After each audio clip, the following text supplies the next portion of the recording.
आपण सगळे मुंबईत राहतो. मुंबई मराठी माणसाची भूमी आहे. पण या मुंबापुरीमध्येच मराठी उद्योजकांचा इतका घाणेरडा उपमर्द होतो आहे. तुमच्या लक्षात नसेल तर मी एकच दाखवते. भोईवाड्यामध्ये विको लॅबोरेटरीजच्या एक्सपोर्ट ऑफिसच्या समोर जे घुसखोर बसलेले आहेत आणि राज्यकर्त्यांनी पोसलेले आहेत, ते विकोच्या प्लॉटमध्ये घुसून राहत आहेत. विकोच्या प्लॉटच्या आजूबाजूचा एरिया त्यांच्या विणलेल्या टोपल्या आणि अर्ध्या चड्ड्या घालून त्यांचं फिरणं, अशा ह्याच्यामुळे इतकी गंदगी मचवलेली आहे की तिथे झोपडपट्टीचा लुक दिलेला आहे.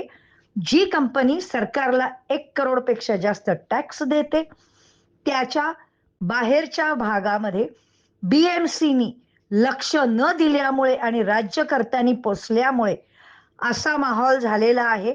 याला तुम्ही आम्ही जबाबदार आहोत, हे लक्षात घ्या. आणि कारण आपण अशा राजकारण्यांना पोसण्याकरता त्यांना मतं देतो.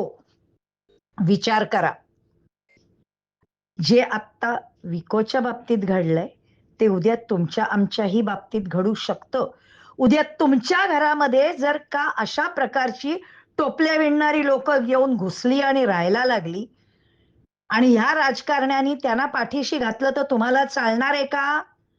चालणार असेल तर त्या लोकांना मतं द्या, नाहीतर विचार करा.